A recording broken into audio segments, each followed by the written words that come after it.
Muy buenos días, mi nombre es Katia Escalante Barbosa, subdirectora interina de la Escuela Judicial. En nombre de la Fundación Justicia y Género, la Subcomisión contra la Discriminación por Orientación Sexual e Identidad de Género del Poder Judicial y la Escuela Judicial, licenciado Edgar Cervantes Villalta, les damos la más cordial bienvenida a la conferencia virtual Derechos Humanos de las Personas LGBTIQ+. Nuestro ponente de lujo del día de hoy es el máster Rodrigo Jiménez Sandoval. Él es el director de la Fundación Justicia y Género, es licenciado en Derecho por la Universidad de Costa Rica, especializado en Derecho Internacional, posee una maestría en Administración de Negocios de la Universidad de San Diego, California, ha sido profesor visitante en universidades de varios países de América Latina y el Caribe, es miembro activo del directorio de la Fundación Justicia y Género de Costa Rica. Su línea principal de desarrollo e investigación son los derechos humanos con perspectiva de género y el estudio de las masculinidades, derechos humanos de las personas con discapacidad y derechos humanos y no discriminación de la población LGBTIQ+. Adelante, Rodrigo. Bueno, primero que todo un agradecimiento por la invitación de poder compartir en este ciclo de conferencias sobre los derechos de la población de la diversidad sexual. El día de hoy yo me voy a encargar de hablar un poco sobre los derechos humanos de las personas LGBTIQ+.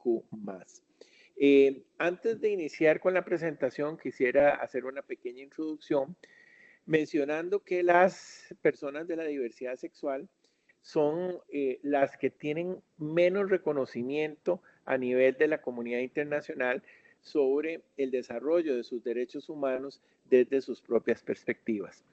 Esto generalmente responde a que tanto a nivel nacional como a nivel internacional hay grupos de poder que principalmente de movimientos fundamentalistas religiosos que han impedido el avance de los derechos de las personas LGBTIQ+.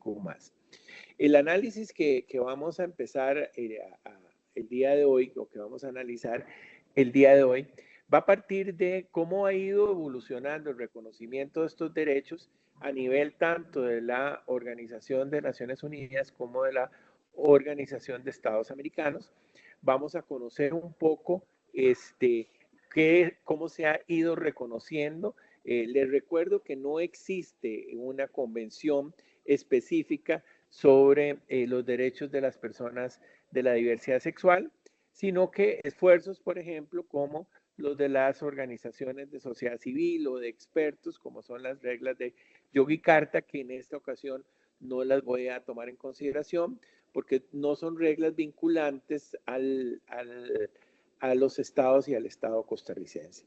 Luego de eso, de hacer ese análisis, vamos a partir un poco del desarrollo de la normativa nacional y luego cómo se ha ido aplicando estos derechos a nivel de la Corte Interamericana de Derechos Humanos. Analizaremos la opinión consultiva y algunos casos que se han presentado ante la Corte Interamericana de Derechos Humanos y por último alguna jurisprudencia comparada importante en los diferentes estados de la región. Lo primero que quiero resaltar es que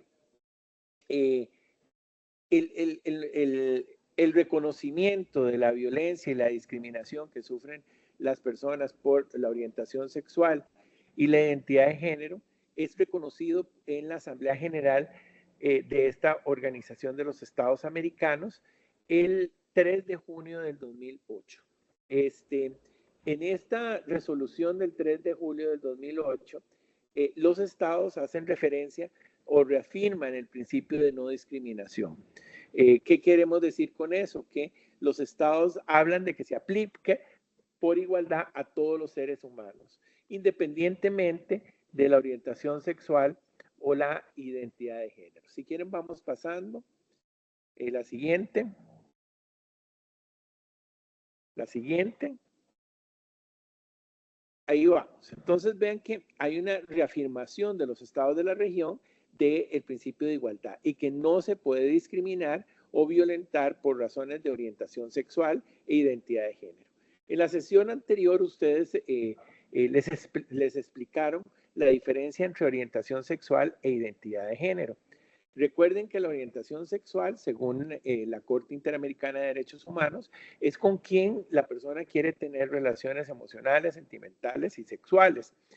La orientación sexual, entonces, cubre, digámoslo de esa manera, la homosexualidad, gay, lesbianismo y bisexualidad. Mientras que la identidad de género está relacionada con el sentir interno de las identidades masculinas y femeninas, así como la expresión de género masculino y femenino, que son también construcciones sociales de lo masculino y lo femenino. Entonces vean qué interesante cómo esta Asamblea General del 2008 habla de, insiste en la necesidad del reconocimiento de la no discriminación y la igualdad sustantiva para esta población. Siguiente, por favor. Cuando vamos viendo lo que hablan, se centran más que todo en una gran preocupación. O sea, el análisis es muy preocupados por, pero no pasa más allá de eso. Entonces, ¿cuáles son las preocupaciones? Las violaciones de derechos humanos y libertades fundamentales basadas en esas dos categorías, orientación sexual e identidad de género. Y la violencia, acoso, discriminación y exclusión y estigmatización y prejuicios. Vean que la población de la diversidad sexual sufre de mucha discriminación, mucha violencia, como lo vamos a ver en los casos que se presentan ante la Corte Interamericana de Derechos Humanos de violencia extrema e inclusive de crímenes de odio por razones de la orientación sexual o identidad de género. Siguiente, por favor. En esa misma asamblea o acuerdo o resolución, condenan las violaciones de derechos humanos basadas en la orientación sexual o la identidad de género. Y hacen un énfasis de la relación con algunas prácticas de tratos crueles, inhumanos y degradantes que se dan tanto en las agentes del Estado, tanto en policías, ejército y el sistema penitenciario. Y no solo eso, sino que se le niegan derechos económicos, sociales y culturales, incluyendo el tema del derecho a la salud. Recuerden que para la población transexual, principalmente, los tratamientos hormonales y los tratamientos quirúrgicos son fundamentales y los estados a veces no responden. Eso ha generado que esta población se someta a tratamientos inadecuados que ponen en riesgo su salud y su vida. Siguiente, por favor. Otro organismo ya de Naciones Unidas es el Comité de Derechos Humanos. El Comité de Derechos Humanos se funda, digamos, en la crítica o afirmar de la protección a la igualdad y efectiva contra cualquier discriminación en el artículo 26 del Pacto Internacional de Derechos Civiles y Políticos. Y en uno de sus comunicados habla de la discriminación por razones de orientación sexual, que se basa en la protección y la igualdad efectiva contra cualquier discriminación. Y luego también toma en consideración un caso que se llama TON contra Australia, donde se funda también en el Pacto Internacional de Derechos Civiles y Políticos y habla que la legislación que penalizaba la homosexualidad constituye una injerencia ilegal en el derecho a la intimidad. Vean que todavía inclusive subsisten en muchos países de la región y del mundo principalmente que penalizan la homosexualidad como un hecho delictivo. En Costa Rica ya se abolió eso y lo vamos a ver posteriormente. Siguiente, por favor. También en el caso de John contra Australia, se solicita una pensión de jubilación. Este es un caso de la Seguridad Social, donde una persona que tiene una pareja del mismo sexo solicita la pensión siendo veterana y se le rehusó otorgarle la pensión porque no se contemplaba en el caso otorgar la jubilación o la pensión relacionada con personas del sexo, del mismo sexo. Solo se regía para personas de sexo opuesto. Pues también entonces este Comité de Derechos Humanos reafirma la violación del artículo 26 del Pacto Internacional de Derechos Civiles y Políticos al denegarse al actor una pensión de jubilación debido a su sexo u orientación sexual. Vean que estas resoluciones vienen a sentar precedentes importantes relacionados con los derechos de esta población. Siguiente, por favor.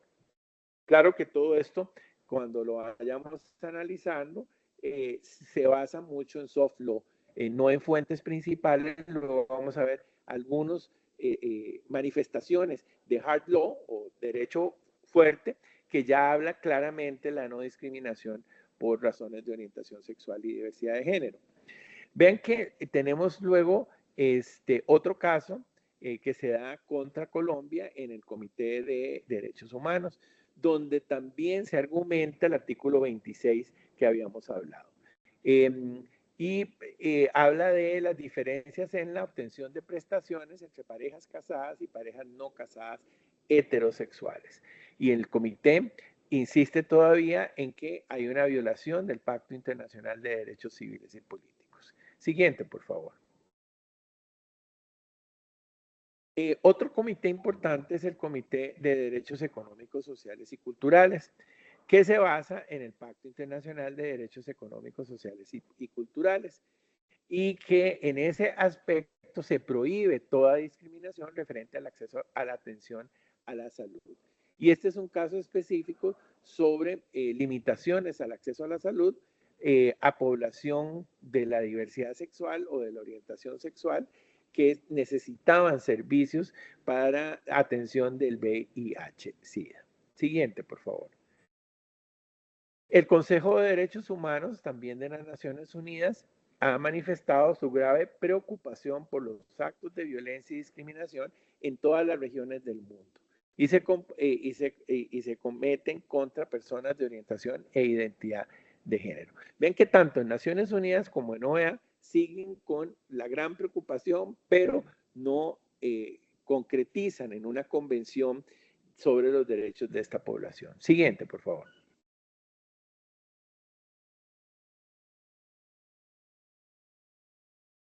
Igualmente hablan de los actos de violencia y discriminación y de la gran preocupación por esos actos en el Consejo de Derechos Humanos. Siguiente, por favor. El Alto Comisionado de las Naciones Unidas para los Derechos Humanos, ya en el 2011, establece que en todas las regiones hay personas que sufren violencia y discriminación debido a la orientación sexual y la identidad de género. Y habla también de la violencia y la discriminación por la sola percepción de la homosexualidad, identidad transgénero, que ponen en riesgo a las personas, que ponen en situación de riesgo a esta población. Este punto es muy importante porque luego vamos a ver en el ámbito de la investigación o de la persecución penal de crímenes de odio por orientación sexual e identidad de género, nos vamos a encontrar que también califica como un crimen de odio cuando el sujeto activo de la violación, de la violencia contra el sujeto pasivo, percibe que la persona tiene una orientación sexual homosexual, aunque la víctima no la tenga, sino es una cuestión de percepción. ¿Por qué? Porque mucha de la discriminación y la violencia parte de la percepción del sujeto activo de la discriminación y de la violencia. Siguiente, por favor. El relator especial de Naciones Unidas sobre la tortura y otros tratos crueles, penas inhumanas y degradantes, también hace referencia y relaciona estas formas de violencia que se dan con la tortura y los malos tratos. El abuso sexual y físico perpetrado por policías y personal penitenciario.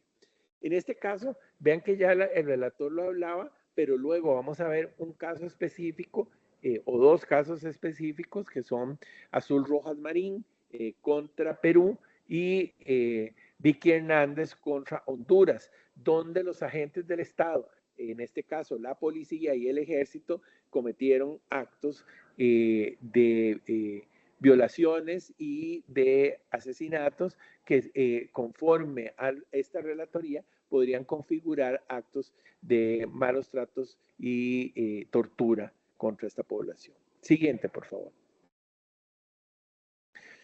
En el sistema interamericano, como ya les había mencionado en esa resolución del 2008, las personas LGBTI están sujetas a diversas formas de violencia y discriminación en las percepciones de la orientación e identidad de género. Este punto es muy importante porque la violencia contra esta población está tan naturalizada que ni nosotros mismos nos damos cuenta, ni las propias víctimas lo perciben como violencia. Han sido tan violentadas que en muchos casos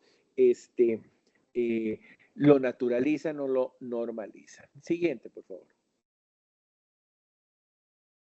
Y la Asamblea General, ya en el 2014 de la OEA, aprueba una resolución contra la homofobia y la transfobia y en favor de la no discriminación y condena todas las formas, devolvete un segundito, condena todas las formas de discriminación contra las personas por motivos de orientación sexual y insta a los estados a adoptar políticas públicas contra la discriminación contra personas a causa de orientación sexual.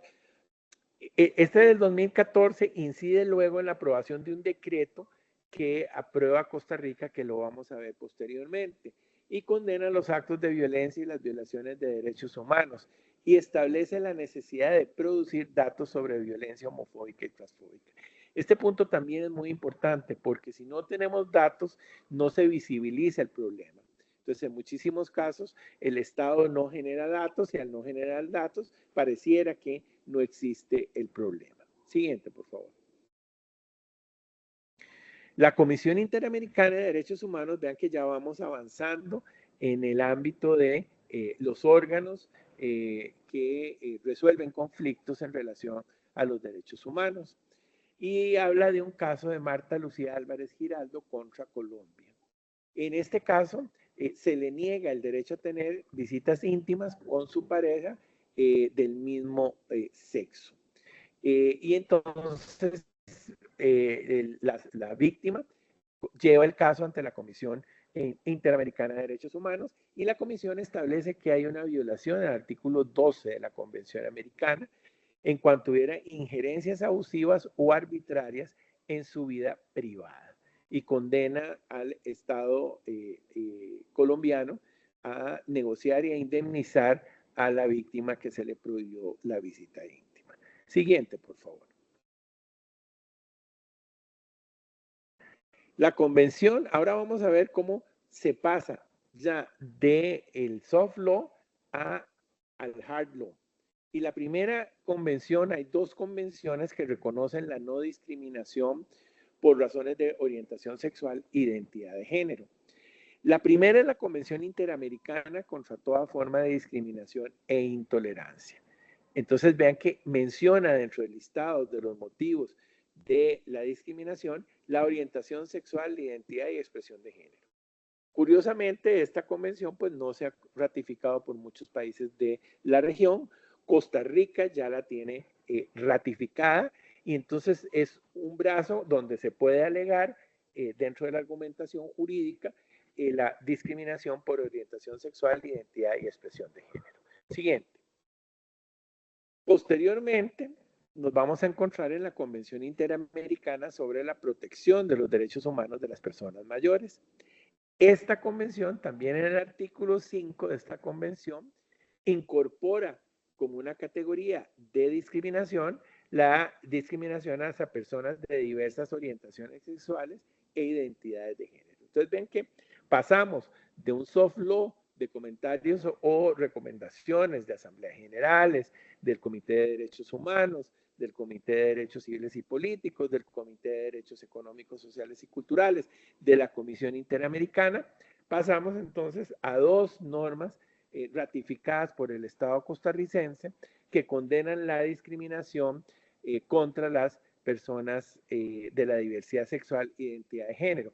Recuerden que la comunidad internacional ha reconocido que todo acto de violencia es un acto de discriminación y todo acto de discriminación es un acto de violencia. Siguiente. Bueno, voy a hablar de la legislación nacional, hacemos un alto para ver si tienen preguntas y luego continuamos.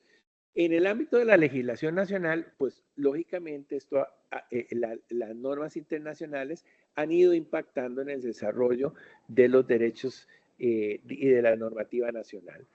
También, al igual que en el ámbito internacional, su desarrollo ha sido tímido. Siguiente, por favor. Vamos entonces a encontrarnos que muy recientemente, en el año 2022, se agrega como un inciso adicional un agravante en relación al homicidio.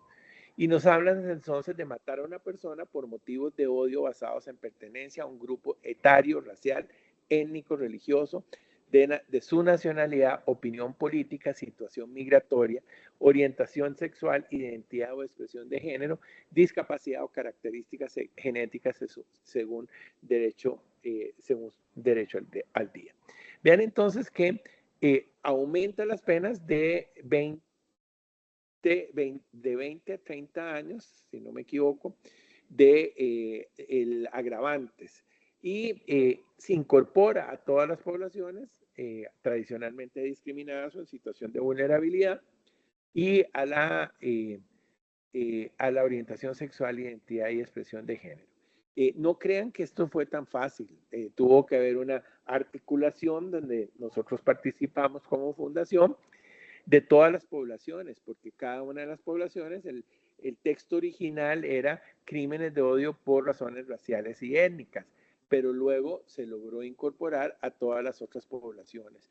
¿Por qué? Porque sí se han dado casos en nuestro país de crímenes de odio por orientación sexual, por identidad de género, por discapacidad, por capacitismo, por xenofobia, etc. Siguiente, por favor. Este ya es el artículo, el decreto número 38.999, denominado Política del Poder Ejecutivo para erradicar de sus instituciones la discriminación hacia la población sexualmente diversa. Entonces, en su artículo 8, establece cuáles son las manifestaciones de discriminación por razones de orientación sexual e identidad de género. Vamos a leer y ver los 4 primeros incisos. Por ejemplo, nos habla de violencia basada en prejuicios que impliquen reacciones negativas frente a expresiones de orientación sexual o identidad de género. También nos habla de expresiones públicas que inciten o promuevan la discriminación, la estigmatización, la hostilidad, la homofobia y la lesbofobia, transfobia e interfobia. También nos dice que puede ser una manifestación de violencia y discriminación las palabras escritas o orales con notaciones homofóbicas y transfóbicas. Y en el inciso D nos habla de amenazas explícitas o implícitas, físicas o morales en público o privado.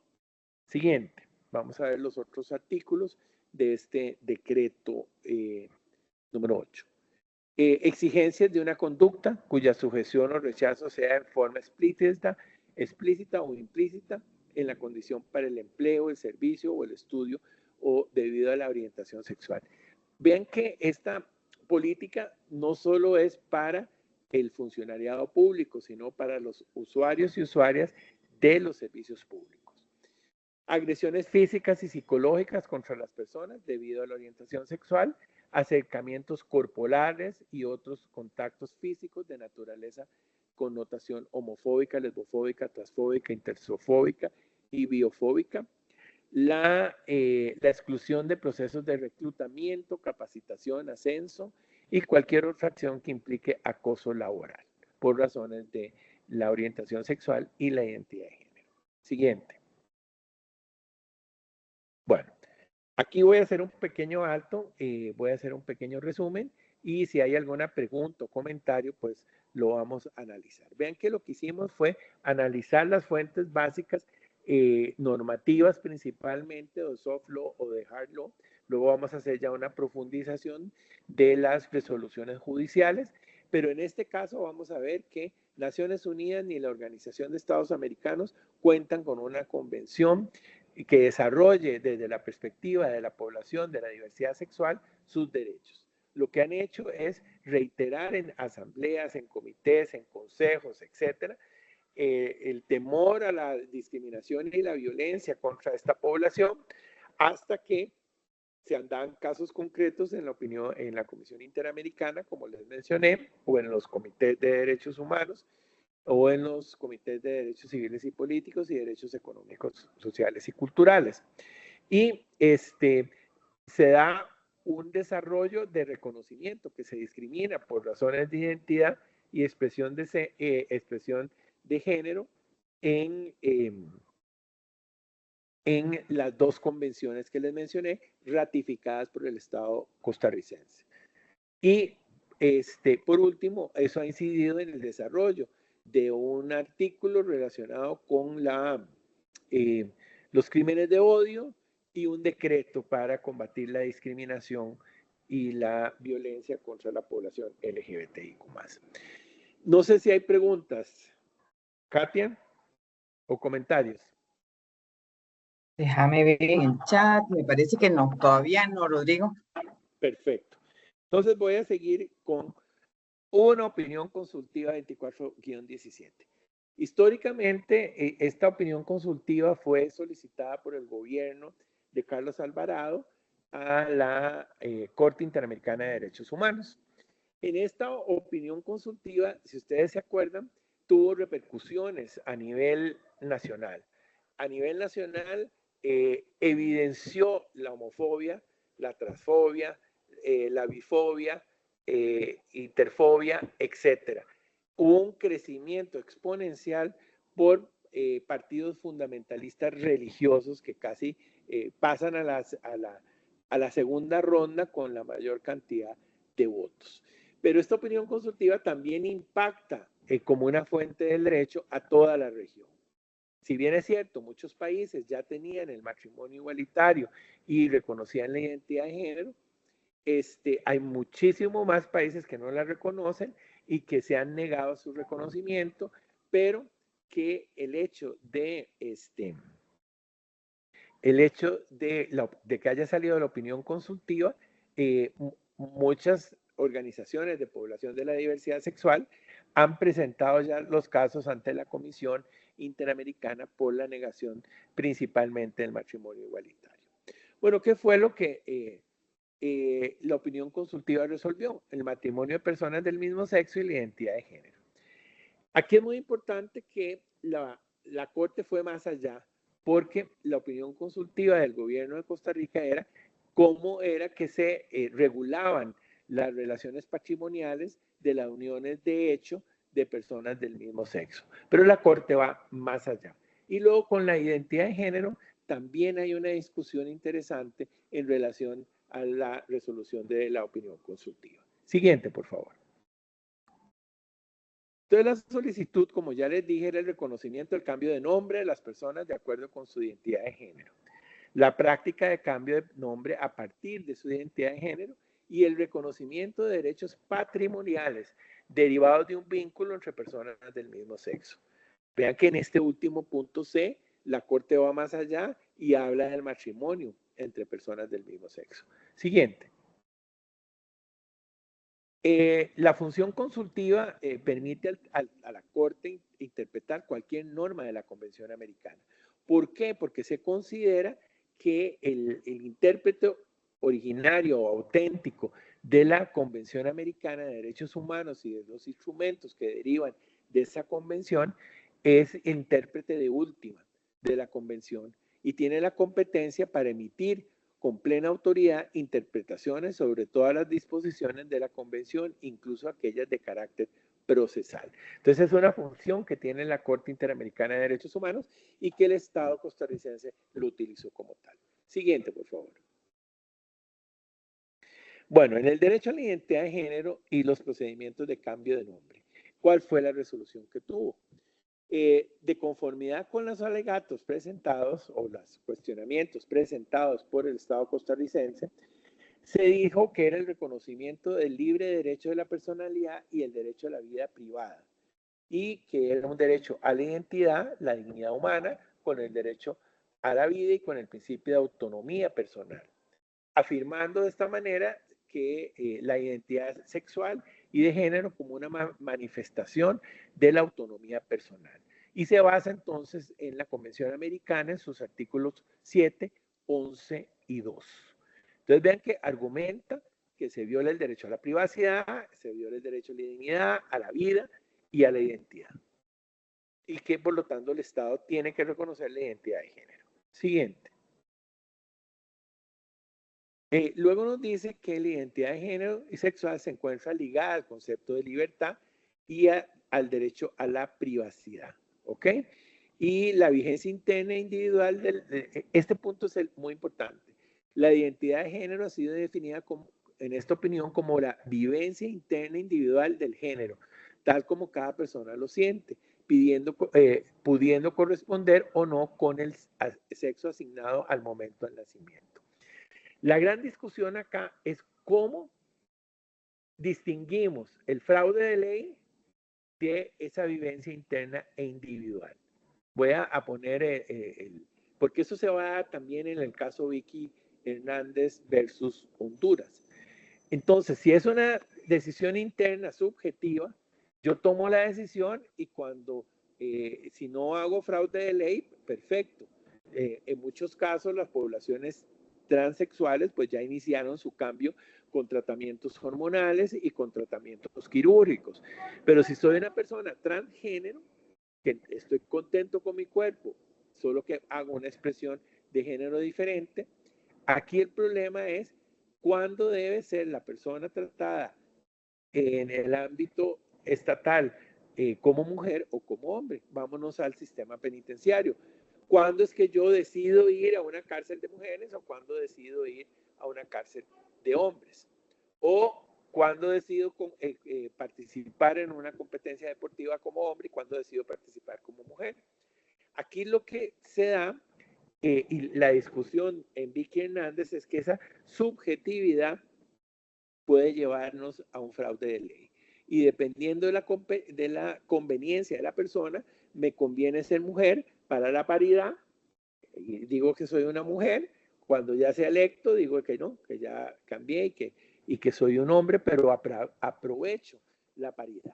O aprovecho y me voy a una cárcel de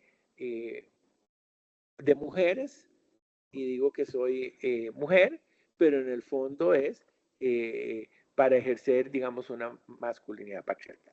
Estas partes son las que dejan lagunas de la opinión consultiva que luego se profundizan en el tema de Vicky Hernández contra Honduras. Siguiente, por favor. También nos dice que el derecho a la identidad posee también un valor instrumental para el ejercicio de determinados derechos. Vean que ahí ya lo menciona. Porque entonces la Convención Interamericana para Prevenir, Sancionar y Erradicar la Violencia contra la Mujer es contra la mujer, pero cuando yo soy sujeto de esos derechos y cuando no. La protección contra la violencia, la tortura, malos tratos, derecho a la salud, a la educación, al empleo, a la vivienda, el acceso a la seguridad social. Y el Estado debe asegurar que los individuos de todas las orientaciones sexuales y identidades de género puedan vivir con la misma dignidad. ¿Ok? Entonces vean que estos son los fundamentos que el Estado costarricense hace en relación a la identidad de género y los procedimientos de cambios de nombre. Siguiente, por favor. La protección internacional de los vínculos de parejas del mismo sexo. Ahora vamos a pasar al otro tema. Entonces, en el otro tema, la Convención Americana protege en virtud del derecho a la protección a la vida privada y a la familia. Y deben ser protegidos sin discriminación alguna con respecto a las parejas entre personas heterosexuales de conformidad con el derecho a la igualdad y la no discriminación. Vea que se funda en el derecho a la igualdad sustantiva y a la no discriminación para aprobar el matrimonio de personas del mismo sexo. Siguiente. Y va más allá, porque habla del matrimonio. Todos los derechos de las familias conformadas por parejas del mismo sexo sin discriminación respecto a lo que están constituidas por parejas heterosexuales. Entonces hacen una equiparación de igualdades y de derechos en relación a las parejas heterosexuales y las parejas homosexuales. Tienen de la misma manera el deber de garantizar las parejas constituidas por personas del mismo sexo, igualdad y paridad de los derechos respecto a los distintos sexos sin discriminación alguna. Siguiente. avances en la... vean entonces que al Estado costarricense le dan esa opinión consultiva y le dan un plazo para reformar la legislación existente. En ese plazo, la Asamblea Legislativa no llega a un consenso y no aprueba ninguna ley. Entonces, la misma sentencia dice que se derogan las leyes que contradigan o que violenten la Convención Americana. Se derogan esas leyes y se establece el matrimonio entre personas del mismo sexo. Pero vean que anterior a la opinión consultiva ya había legislación y prácticas de reconocimiento de matrimonio del mismo sexo. México desde el 2006 y el matrimonio desde el 2009. En el 2006 se establece la sociedad de convivencia, en el 2009 establece el matrimonio de personas del mismo sexo. Uruguay en el 2017, la ley sobre la unión concubinaria y adoptó en el 2013 el matrimonio de las parejas del mismo sexo. Hay un micrófono ahí que está abierto, ok. Entonces vean que en el derecho comparado ya existían tendencias o existían ya derechos reconocidos, por ejemplo, en México y Uruguay. Siguiente. Siguiente. Argentina, 2002. Unión civil de las personas del mismo sexo y el matrimonio en el 2010. Brasil, 2011, el Tribunal Supremo garantizó las parejas del mismo sexo.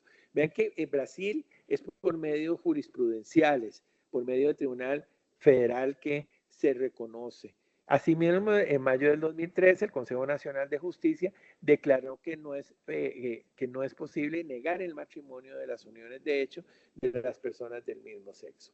Siguiente. Entonces vean que la vía es legislativa y la vía es jurisprudencial.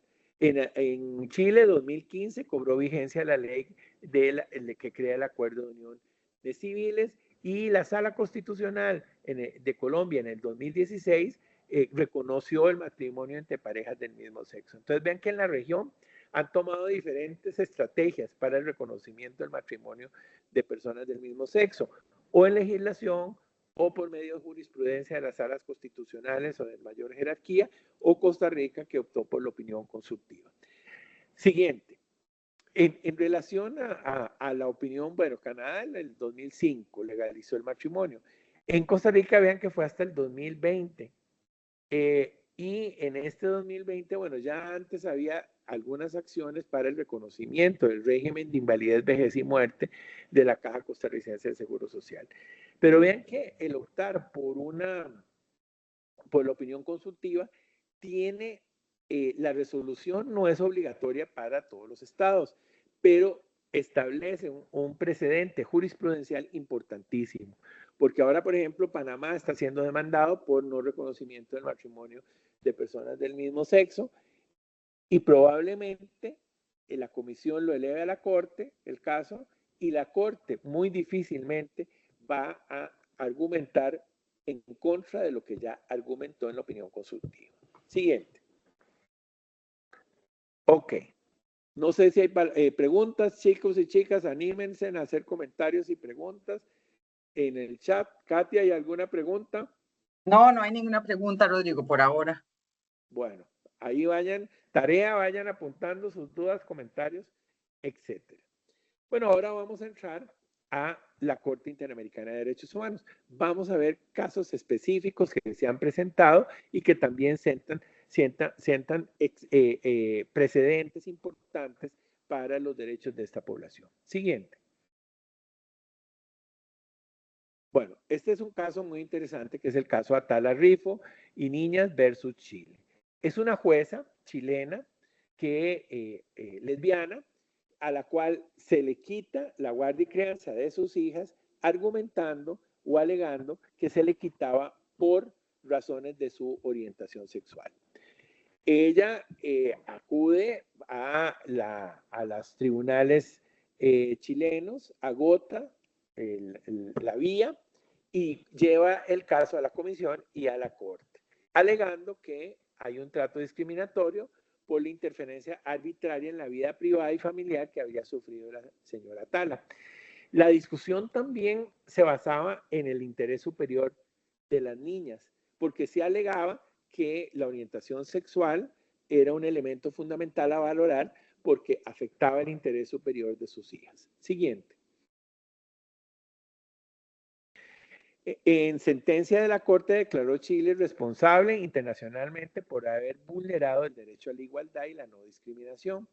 Y hace entonces un desarrollo del derecho a la igualdad y la no discriminación y cómo se violan esas normas de la Convención Americana, pero también hace referencia a la violación de los derechos del niño establecidos por la violación de derechos a las hijas de Atala, Rifo, y del derecho a la privacidad y a la protección de la familia. Entonces, Chile es condenado y se sienta un precedente en relación a los derechos paternales, a la guarda, crianza y custodia de hijos de poblaciones en condición de,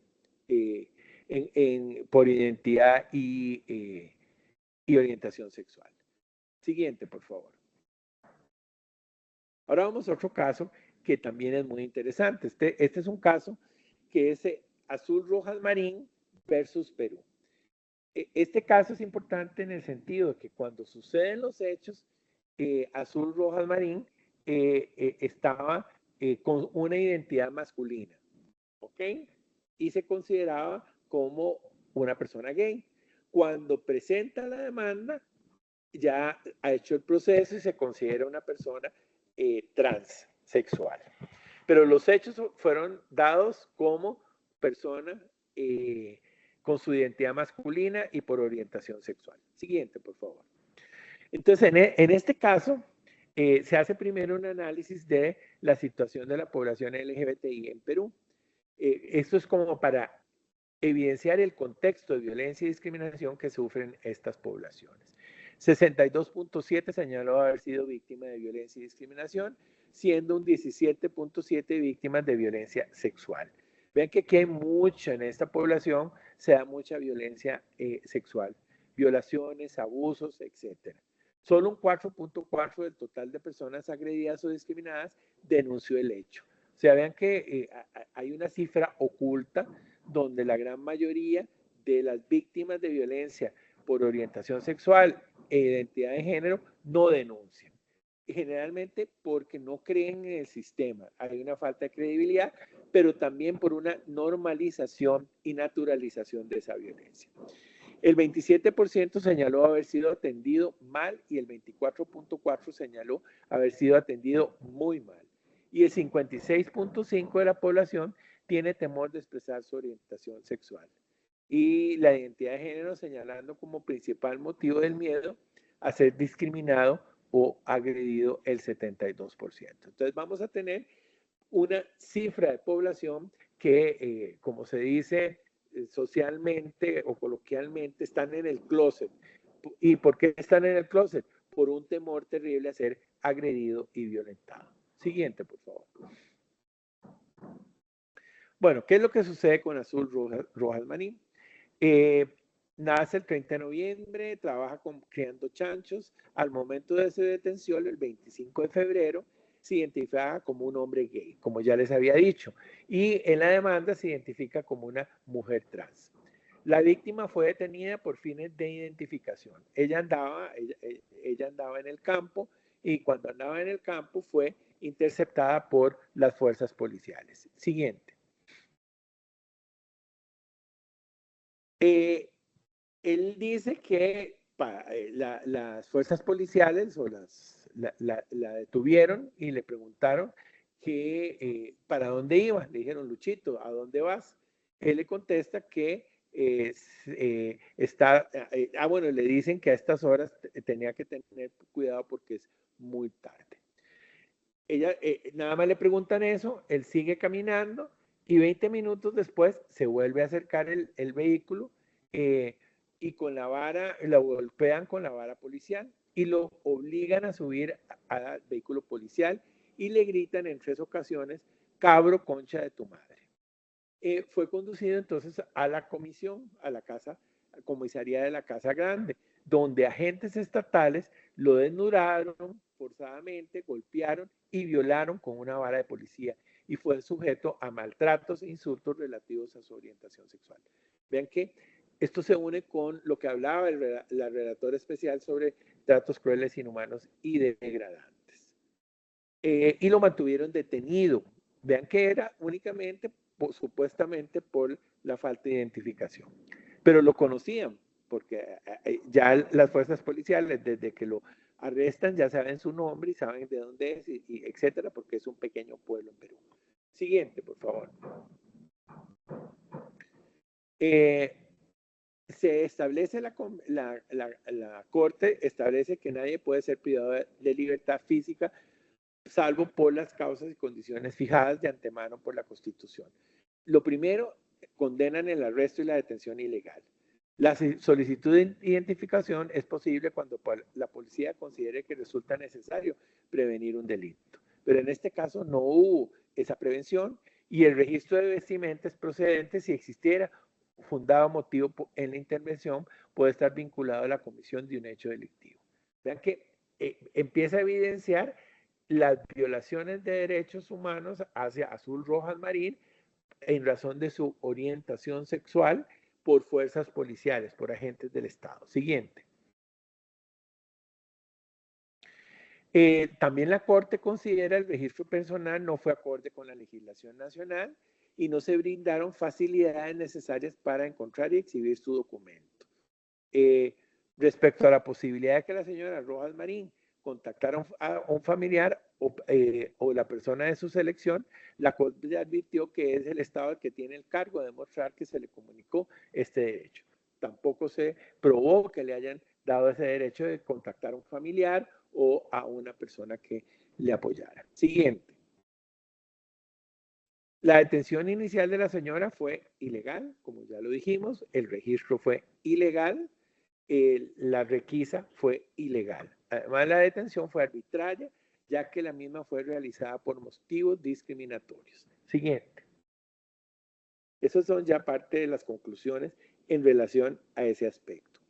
Luego, en la investigación de los hechos, no le recibieron nunca su denuncia. Él presenta la denuncia y la misma policía se encubre y entonces cuesta muchísimo presentar la denuncia porque era contra agentes de policía. Entonces hay una, y lo vamos a ver con Vicky Hernández igual, cómo los agentes del Estado generalmente violentan estos derechos, se encubren y obstaculizan el proceder de una denuncia. Siguiente, por favor. El 29 de 2008 se realiza un reconocimiento médico legal. Determinó que la presunta víctima contaba con lesiones traumáticas extragenitales recientes de origen contuso por mano ajena y fisuras anales antiguas con signos de actos de contranatura. Pericia psicológica. Se concluyó que la presunta víctima requería de apoyo psicoterapéutico y sugirió que se le practicara una evaluación psicológica forense para los presuntos agresores. Siguiente. Ya en marzo la denuncia presentada era por violencia sexual y otros. Ya unos días después se dispuso promover una investigación preliminar contra el personal policial por el delito contra la libertad sexual en la modalidad de violación. O sea, vean que se pasa de violencia sexual a violación. Siguiente. Sobre la queja presentada contra la Fiscalía, vean que no solo era contra la policía, sino que también tuvo problemas con la Fiscalía. Hubo abuso de autoridad, coacción y retardo en la administración de justicia. Impidió que el reconocimiento legal, o sea, es una serie de obstáculos, tanto desde la denuncia hasta el proceder de la Fiscalía. Siguiente. En las diligencias de declaración y reconocimiento se puso en tela de juicio su denuncia, diciéndonos, no te creo nada, de repente mientes, pues eres hermano del Tuco. O sea, vean los prejuicios que acompañaban a la fiscal y la fiscal muy degradantemente ponía en duda su palabra como si no fuera un delito grave. Insinuó que tal vez la ropa manchada con sangre era de un animal y no era ropa, no era sangre de él. Siguiente. También la fiscalía, mientras el médico legista le realizaba el examen, entró el fiscal de forma abusiva. La cogió por el pelo y le decía, tus amiguitos jugando tal vez te hicieron esto. Y además le insistía al médico que tal vez se trataba de lesiones, más no de la violación. Acosada por la policía, quienes le ofrecieron dinero para dejarlo ahí nomás el caso, porque si no la iban a matar. O sea, también hubo acusaciones de ese tipo que el fiscal no le dio la importancia debida. Siguiente. Se concluyó que el Estado violó los derechos a las garantías judiciales. Conclusión, fundamentado en la Convención Americana, en el artículo 8, inciso 1 y 25.1. También se concluyó que se discriminaba basado en el artículo 1, inciso 1 y 2 de la misma, y el 1, el 6 y el 8 de la Convención. Siguiente. Y vean que lo empiezan a ligar con la tortura. ¿Ok? Se concluyó que lo ocurrió a Rojas Marí constituyó tortura y violación sexual. ¿Ok? Esto lo concluye la Corte. Siguiente. Porque la justicia no fue nacional, no resolvió el caso como debió. ¿Qué condenan? Sensibilización y capacitación de agentes estatales. Y entonces se condena a que tienen que sensibilizarlos para el respeto a la orientación sexual y expresión de género. Se condena en que también deben de trabajar la debida diligencia en la conducción y investigación procesal, hablando de protocolos de investigación, etcétera. El carácter discriminatorio que tienen los estereotipos de orientación sexual. O sea, se le obliga al Estado a generar una serie de acciones para transformar y prevenir futuras situaciones que se den en violencia por razones de orientación sexual e identidad de género. Siguiente. Se establece que debe haber una publicación de la sentencia y un acto público de reconocimiento de la responsabilidad internacional por el caso de Azul Rojas Marín. Siguiente. Y se establece también sanciones para garantizar la no repetición por medio de lo que yo les mencioné, protocolos sobre investigación y administración de justicia en casos de violencia contra las personas. Les recuerdo que en la próxima sesión se va a tratar el protocolo de investigación de delitos de crímenes de odio con el licenciado Gabriel Álvarez. Este protocolo se los vamos a hacer llegar, Katia, si es posible, yo te lo envío. Ya se han desarrollado varios protocolos ahí en Guatemala y en Salvador, ahí de la Procuraduría de Derechos Humanos, pero también existe el de el Ministerio Público de Guatemala y el Ministerio Público de El Salvador. Siguiente. Y se establece también estándares mínimos de la medicina legal, como el consentimiento informado, que se realicen los exámenes médicos y psicológicos completos, detallados por personal idóneo, que haya protocolos dirigidos específicamente a documentar evidencias en casos de violencia sexual, y los peritajes psicológicos psiquiátricos de los médicos deberán abstenerse de indagar sobre los antecedentes sexuales de la víctima y utilizar estereotipos de orientación sexual o expresión de género. O sea, habla entonces de la prevención en que los médicos legales o los profesionales en el ámbito de los peritajes reproduzcan los roles, estereotipos y prejuicios. Siguiente. Y establece estándares mínimos de operadores jurídicos. No podrán incurrir en malos tratos y discriminación. Deben poder denunciar delitos en espacios en los que sea posible garantizar su privacidad y se deben enseñar métodos para identificar indicios de si la violencia sexual y tortura fue cometida con base a prejuicios. O sea, ven que la base de los delitos de odio y de crímenes por prejuicio es identificar esos indicadores. Siguiente. Bueno, ahora vamos a entrar en otro que es muy polémico. Este caso, Vicky Hernández versus Honduras, hay un voto salvado de doña Elizabeth Odio muy interesante y ha generado también cuestionamientos del movimiento de mujeres y del movimiento trans en relación a la resolución de este caso de Vicky Hernández versus Honduras. Siguiente, por favor.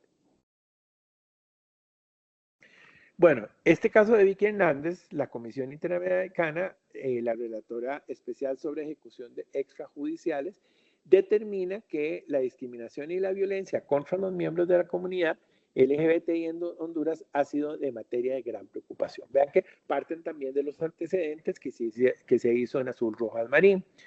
Las organizaciones de sociedad civil han denunciado ante la Comisión y ante la Corte el alto número de asesinatos contra personas lesbianas, gays, bisexuales y transexuales. O sea, hay un contexto de violencia contra esta población en Honduras. Siguiente. Ante la Corte Interamericana se ha reportado desde el 2009 al 2014 se habrían registrado 174 muertes violentas de personas LGBTI en el país, de las cuales 69 eran personas trans. En las ciudades principales, Tegucigalpa, San Pedro Sula, son las más peligrosas para la población LGBTI. Siguiente. Ahora vamos a entrar ya a los hechos. O sea, durante el gobierno de facto de este señor Roberto Michelet, la incidencia de crímenes contra la vida de los miembros de poblaciones LGBTI por semestre se multiplicó en 5. O sea, vean que en los regímenes, en el régimen dictatorial o de facto, se incrementó la violencia contra esta población. Siguiente. Y el caso sucede iniciando el golpe. Sobre el golpe de Estado se da en el 2009. El presidente de facto Roberto Michelet declaró un toque de queda durante una rueda de prensa ofrecida en las instalaciones del Congreso y la medida regía entre las 9 p.m. y las 6 a.m. por un plazo de 48 horas. La Comisión Interamericana ha indicado que no se tiene información sobre el instrumento jurídico que fundamentó el toque de queda. Siguiente. Bueno, entonces Vicky Hernández sale el 27 de junio en horas de la mañana y le pidió 100 lempiras a su mamá. Luego fue y no se volvió a ver. La parte peticionaria señaló que de acuerdo con la información por la señora Rosángela Catrachas en la tarde del 28 de junio, Vicky fue a casa de una amiga trans, trabajadora sexual, llamada Marimar.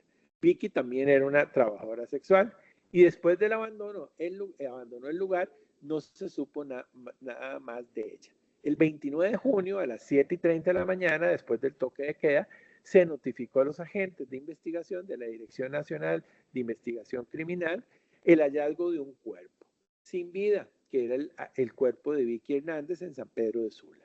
Siguiente. Las investigaciones por la muerte de Vicky Hernández. Las autoridades forenses se negaron a realizar el dictamen, alegando que como era una persona trans, podía ser VIH positiva. La Unidad de Delitos contra la Vida de la Fiscalía solicitó a la dirección el dictamen de la autopsia de varios casos homicidas contra personas trans, incluido el caso de Vicky Hernández. Siguiente. O sea, vean que había una resistencia también de dar. Entonces el Estado concluye que promoverá y continuará las investigaciones amplias, sistemáticas y minuciosas que sean necesarias para determinar y juzgar el caso de sancionar a las personas responsables del homicidio.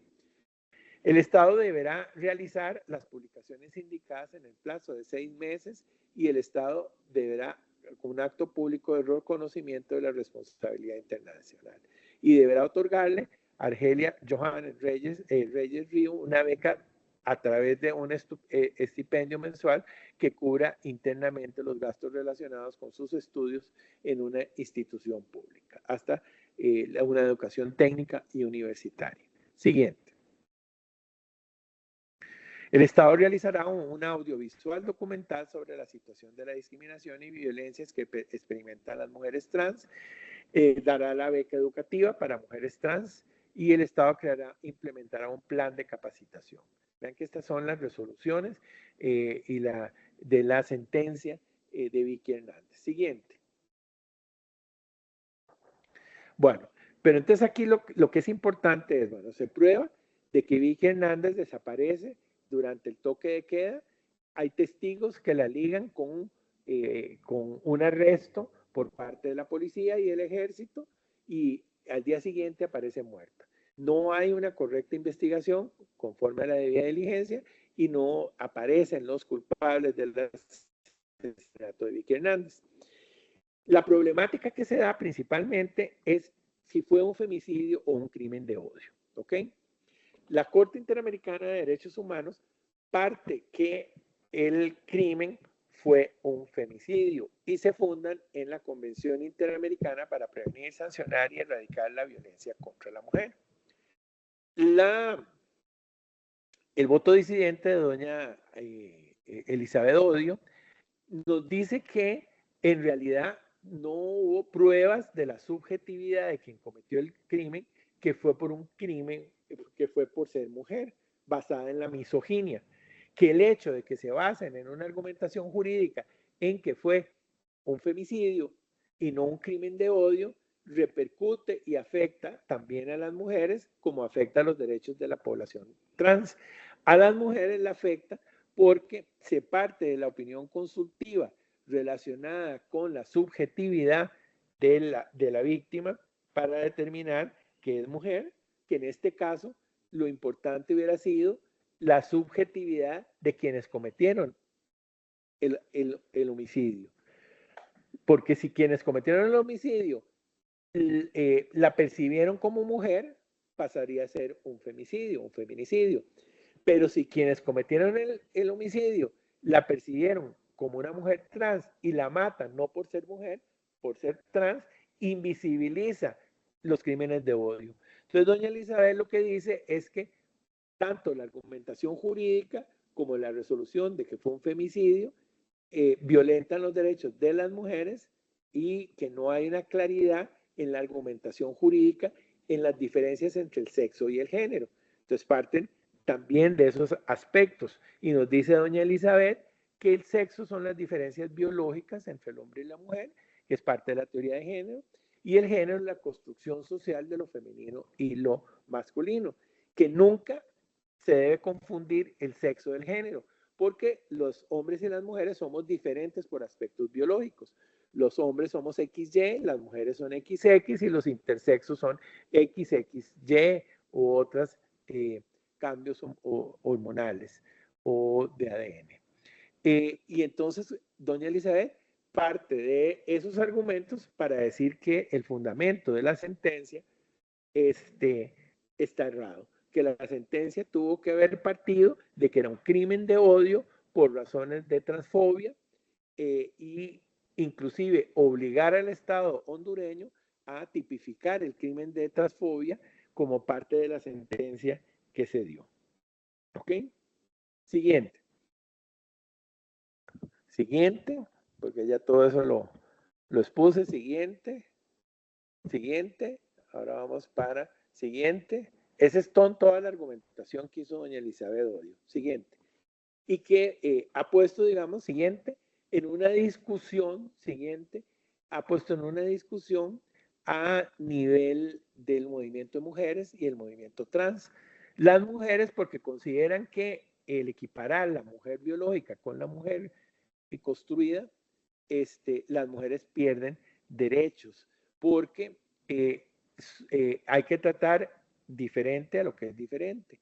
Y entonces, la mujer biológica es diferente a la mujer construida y por lo tanto no puede existir, por ejemplo, competencias deportivas, que es el ejemplo más claro, entre una persona con hormonas masculinas y con XY a una persona con hormonas femeninas XX, porque las personas, las mujeres trans con su aspecto hormonal van a tener mayores oportunidades de ganar una carrera, ganar una pelea de boxeo, etc.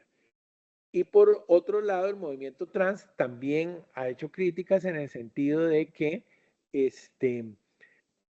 se invisibiliza los crímenes de odio, que son fundamentales porque si no existe el crimen de odio, lo que existe es el femicidio, no hay una conciencia social de que hay un odio y un prejuicio para esta población. Alguna jurisprudencia relevante. Vamos a hablar de esa jurisprudencia relevante brevemente. Siguiente. Este es un caso del Tribunal Contencioso Electoral de Ecuador. Este es un pastor evangélico, candidato a la República, que en una entrevista en la televisión se refirió a la población LGBTI como desviados, inmorales, lo relacionó con Satán, etcétera, etcétera. A este señor se le suspendió sus derechos políticos, se le quitó la posibilidad de optar a un puesto público y se le impuso la multa de 10 salarios mínimos, aproximadamente $3.100 en el Ecuador. Siguiente. Esta es una jurisprudencia contra la discriminación por orientación sexual. Este es de Colombia y habla de restringir contornos no limitados legítimamente por el legislador de las libertades individuales. Es decir, que besarse de modo romántico con la pareja, sea o no homosexual, hace parte de espacios de libertad individual.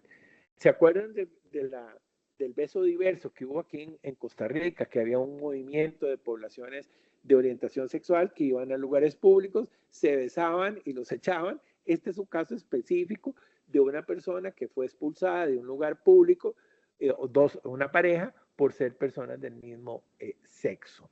Y la Corte Constitucional de Colombia declaró que era un acto discriminatorio por orientación sexual. Siguiente.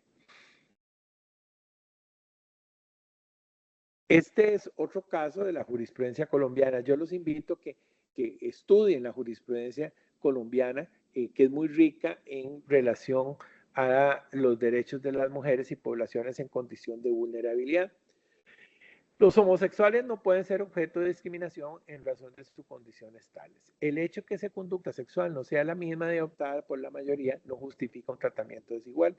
Justo así los homosexuales tienen que basarse en el respeto a la consideración y la tolerancia por tratarse de seres humanos, titulares de los mismos derechos fundamentales de los demás y condición plena de igualdad, así que no sean identificados en su modo de ser demás. Si los homosexuales adoptan una conducta diferente a los heterosexuales, no por ello jurídicamente carecen de legitimidad. Siguiente, por favor. Gracias. Bueno, chicas y chicos, ha sido un placer. Muchas gracias a todas las personas que nos acompañaron.